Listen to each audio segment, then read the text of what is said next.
ډیر محترم اجمولي صاحب، اوس به د قدرمنو اوریدونکو لیکونه راواخلو او د هغوی وپوښتنو ته به جوابونه ووایو ان شاء الله تعالی. دغه اول لیک محمد ابراهیم را لېږلی پوښتنه کوي د اسلام او ایمان په مابین کښې فرق څه دی؟ بسم الله الرحمن الرحيم. نحمده ونصلي على رسوله الكريم، أما بعد. حضرات، در اسلام او ایمان دواړه مرادف هم راغلي دي په قرآن پاک. مرادف دا معنا چې دوه لفظ یوه معنا. لیس، اسد، غضنفر، قسوره، اغدرغام، دا ټول یو معنا لري، معنا مزري. ولیکه میدیکه دا دواړه یو شی دي. کاټ موټه د کاکړ خبره ده، وزن الاسف ودیرة الماجان، نوح نو فرق نه لري اسف و ماجان. مرادف الفاظ ودغه ته وایي چې دوه لفظه یا درې یا څلور یا لس لفظونه وي، اما د ټولو معنا واحد دي. ایمان و اسلام په اصطلاح د قرآن پاک مرادف هم راغلي دي. که ستاسې په یاد وي هغه د لوط علیه السلام مبارک، هغه خبیث قوم، هغه رذل قوم چې په هغه بد عمل باندې مبتلا وه، یعنې لیواتت د نارینهو سره به دوی کاوه. الله جل جلاله ملائکه علیهم السلام ورولېږل. حضرت لوط پیغمبر خدا علیه السلام مبارک او د ده لوران د مخه تر سپېدو وایستې د هغه وطن څخه، او د ده هغه کورواله او نور کافران پر هغو باندې هغه هلاک راغی، هغه برباد شو. آن خداوندی که هنگامی سحر کرد قومی لوط را زیر زبر. د دغه خبیث قوم په شان چې الله پاک راوړي. او اخرجنا من كان فيها من المؤمنين فما وجدنا فيها غير بيت من المسلمين.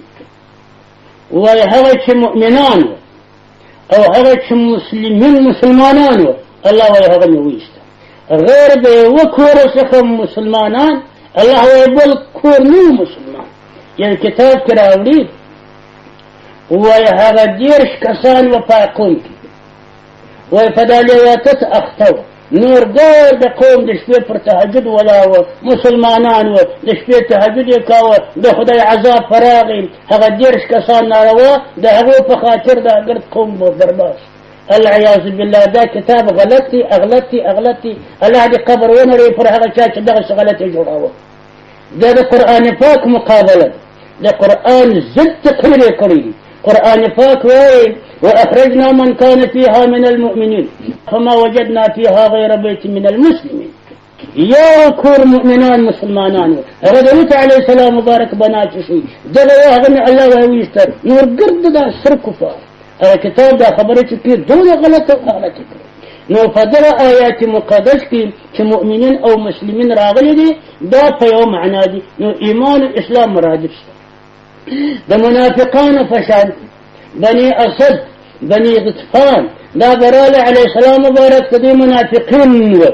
هل آمنا والمشخاوندان دا إيمان مراول. الله جل جلاله وعم نواله وخفى الحبيب مبارك تفرمائي صلى الله عليه وآله وصحبه وسلم. وجواب ركض المنافقين مراد ما فيكم الإيمان راولي ولكن قولوا أسلمنا. دا خبر وكي في إسلام ولا يو دا إيمان دعوة مكوي، إيمان ولا ناس، إسلام ولا ياس. دلت جاد إيمان والإسلام فرق عليه. دا هم كلام دا الله جل جلاله، هذا ما قبل آياتنا مباركة هم كلام دا الله.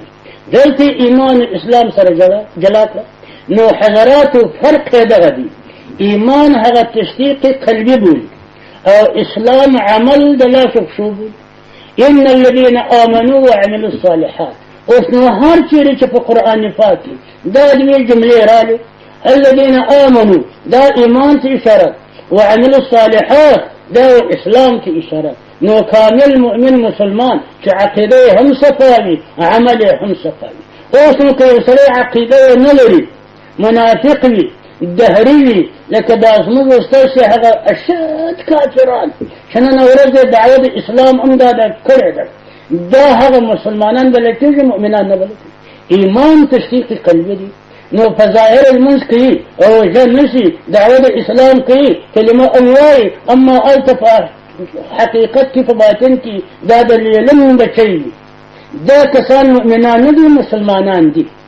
او که یو سړی ایمان ولري بیا لمونځ نه کوي عقیده صفا د لمونځ نه کوي آخرت مني خدای پاک مني علیه السلام مبارک مني پر قرآن پاک ایمان راوړي ټول ضروریات دیني منلي دي مؤمن دی اما چې اودس لمونځ یې نشته اسلام یې بیا پکې کې نشته. نو ایمان معنا په زړه منل او اسلام معنا لمونځ روژه اودس په لاس شو عمل کول بیا دغه فرق دی. والسلام.